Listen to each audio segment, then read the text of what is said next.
anak-anak Teluk Bacan paling suka bersampan di laut. Ini buktinya.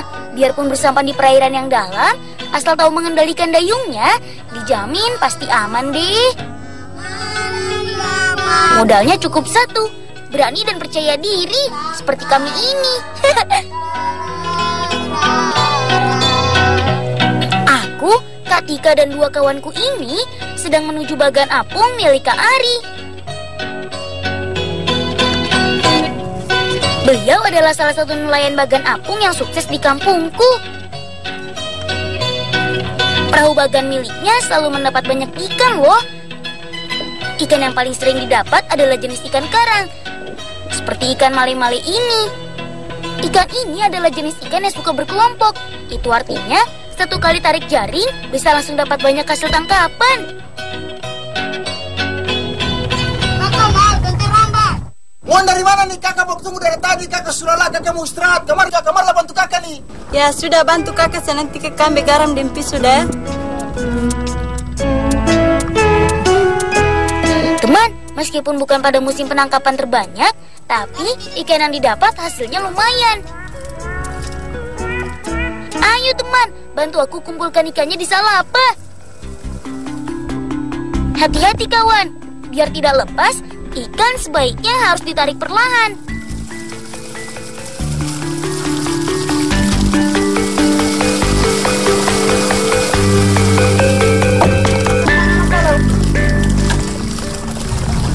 Ami banyak-banyak terada. Kakak barat kakak.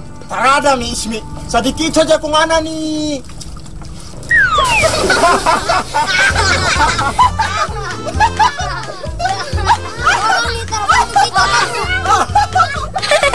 David, kamu ini ada-ada saja. Hati-hati dong kalau melangkah.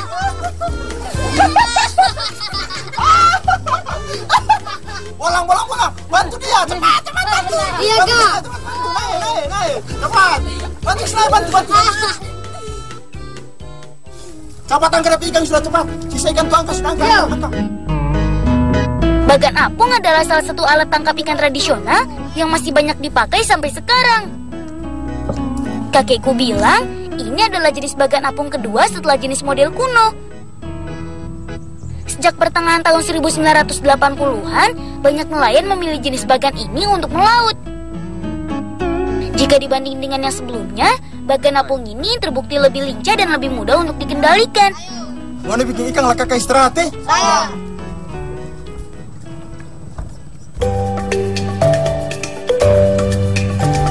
Teman, ikan yang kami dapat biasanya langsung dibersihkan, kemudian diawetkan.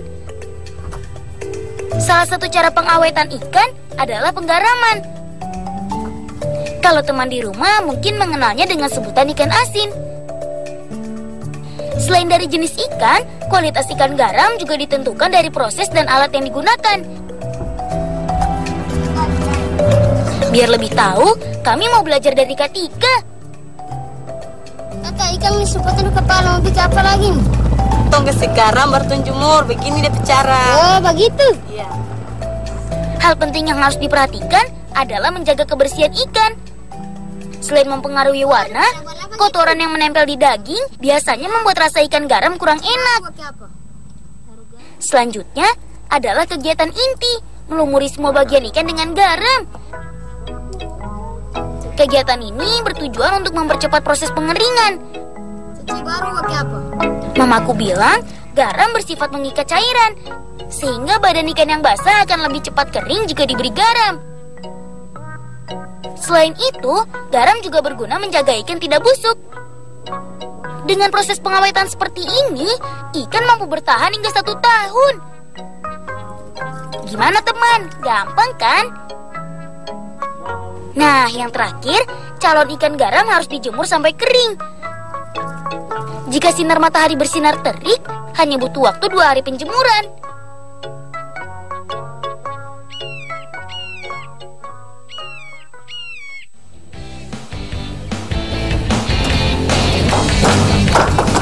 Ciuy! Teman, ini nih salah satu cara kami untuk membuat badan kembali segar. Selain untuk mengembalikan kondisi badan yang prima, berenang juga bisa melatih otot dan melancarkan peredaran darah.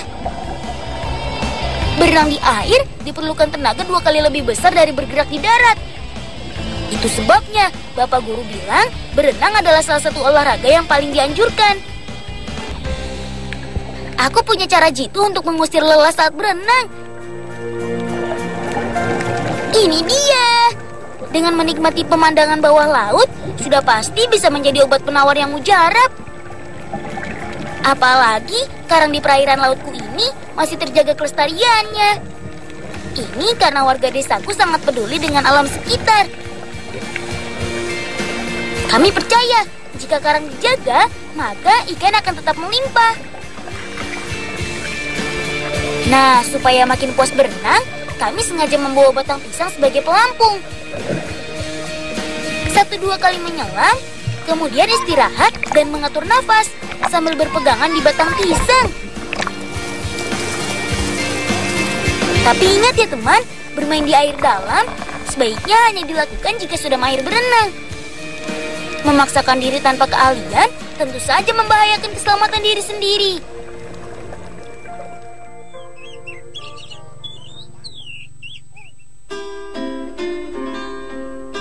Teman, selamat datang di kampung halamanku, Desa Indomut, Kecamatan Bacan, Kabupaten Halmahera Selatan, Provinsi Maluku Utara.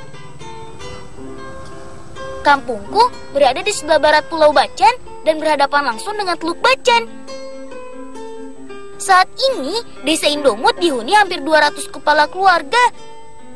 Mata pencaharian utama warganya adalah bertani dan nelayan. Kami masyarakat asli suku Bacan. Leluhur kami sudah mendiami tempat ini sejak awal tahun 70-an. Kakekku bilang, sebelumnya tempat ini adalah hutan belantara. Tapi karena tanahnya subur, beberapa orang yang datang kemari akhirnya betah dan memutuskan untuk menetap.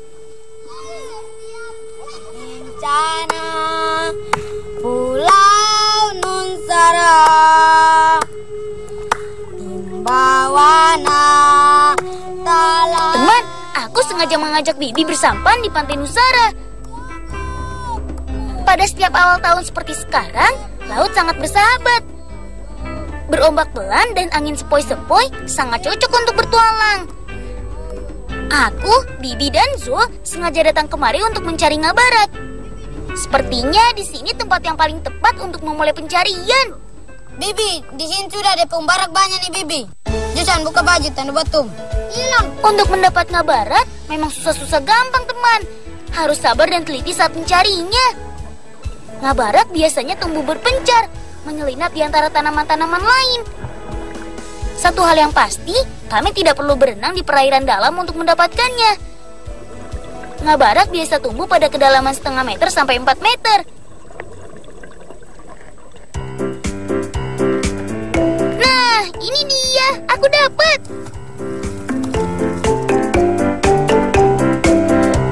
Meskipun belum banyak, tapi beberapa sudah kami dapat. Tak apalah, sedikit demi sedikit nanti juga menjadi bukit.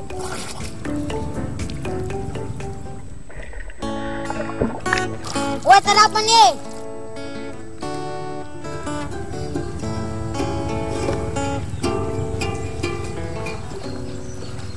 Bolang api mana? Mau pulang. Kita. Mari dah. Iya. Kalau hanya tambah 1 orang saja, sampan kami masih muat kok.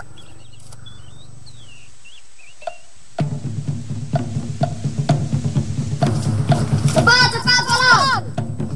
Cepat, cepat bolang. Cepat, kayu tuh. Apa? Jaga jembatan tuh.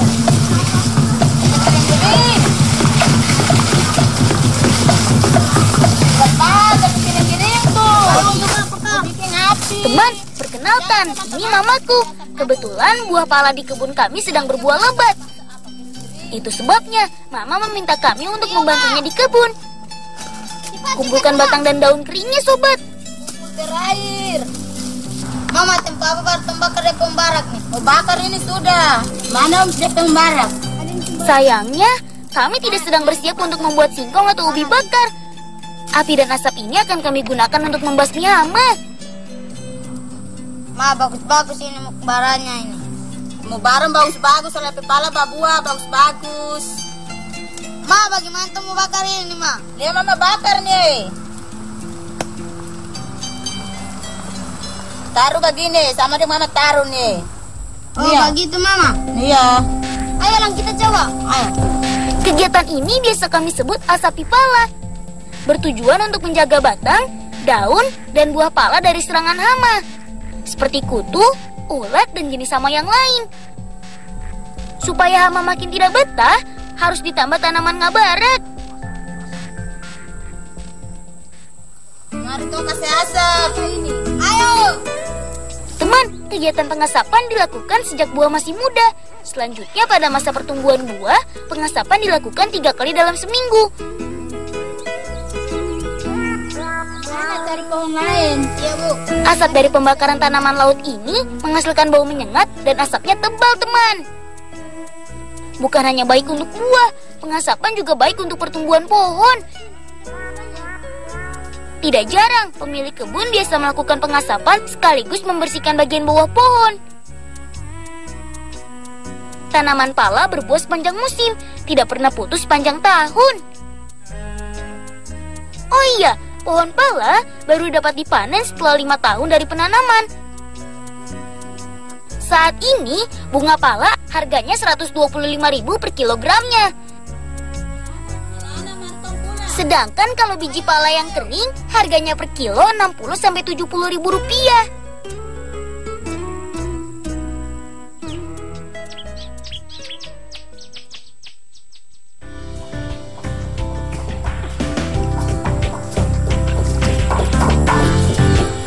Desaku adalah daerah penghasil sagu terbaik di Kabupaten Halmahera Selatan. Sebelum menjadi tepung sagu, batang sagu harus melalui beberapa proses. Pertama, bare-bare atau kupasan batang sagu dihancurkan dulu hingga berbentuk serbuk sagu. Semakin halus serbuk sagu, akan semakin bagus pula saripati sagunya. Setelah dihancurkan, batang sagu ini akan berubah wujud menjadi serbuk atau bisa juga disebut sosok. Untuk menjaga kualitas, sosok harus terhindar dari panas matahari dan air.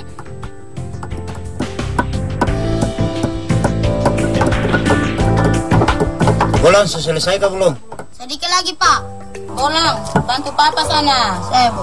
Selanjutnya adalah proses peremasan. Alat yang digunakan untuk menyaring saripati sagu adalah kain sifon. Orang tua zaman dulu menggunakan serat pelepah pohon kelapa untuk kegiatan ini. Proses ini bertujuan untuk memisahkan cairan sari sagu dengan ampas sagu. Untuk hasil yang bagus, 1 kali pelarutan serbuk sagu biasanya bisa dilakukan peremasan 5-7 kali. Peremasan selesai kalau air perasan sudah jernih. Proses terakhir adalah memisahkan air dengan tepung sagu. Bak penampung atau paung ini sebagai tempat pengendapan tepung sagu.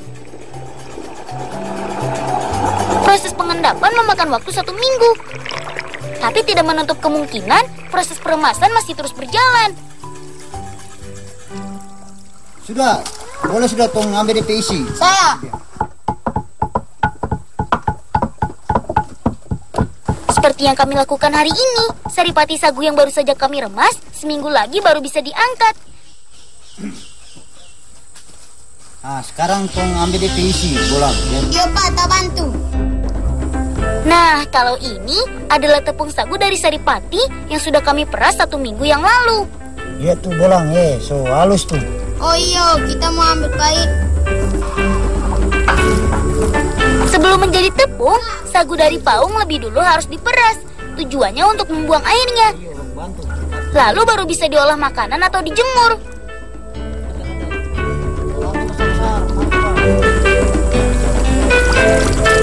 Iya, Pak, so halus.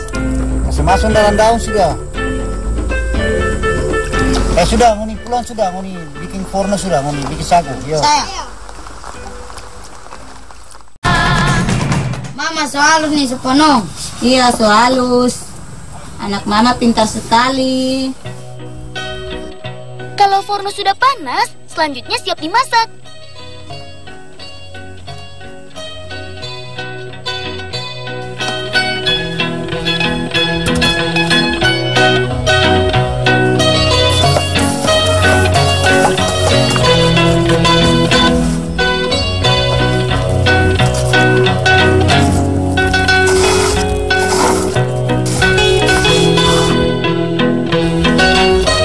Hasil terbaik, sagu yang sudah masuk ke dalam forno harus ditekan sampai padat. Tujuannya supaya sagu matang merata.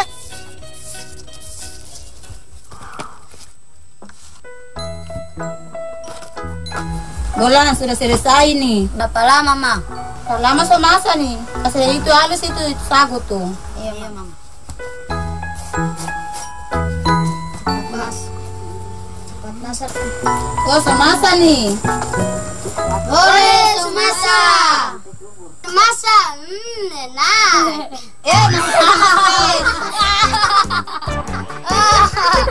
Tunggu ibu yang angkat ini.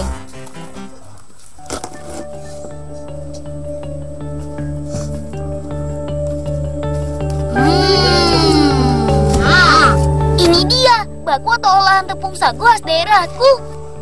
Selagi hangat begini, rasanya pasti enak. Tapi sayang, kami belum bisa makan sekarang. Mama bilang, baku ini harus kami antar ke kebun di tempat Bapak bekerja. Bolan 3 saja untuk piring serak. Makasih, Mama. Sama-sama. Ayo kawan, kita antar bekal untuk Bapak. Tapi tempat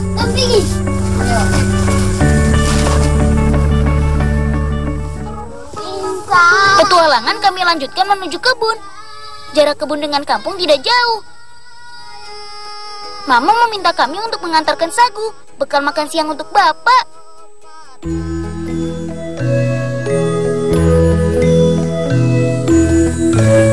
Papa, Mama suruh tong antar bekal sagu. Oh iya sudah, taruh situlah, ambil apa nih kalapa lah mau bikin sonole sekarang. Dasik, ambil balangan. Saya.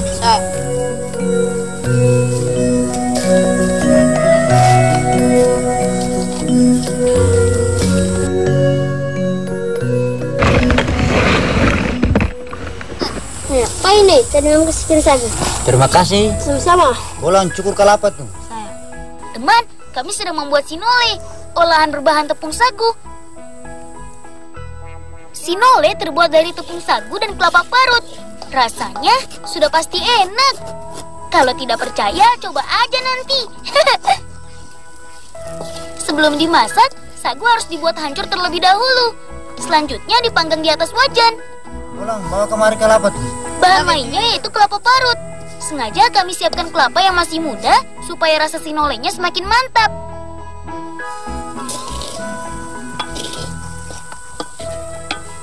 Yul, semasa tuh, mana daun? Biar makin enak, makan sinole dengan alas daun, teman. Kasih dekat, taman dia tertumpah. Iya, Bolang, sepenuh.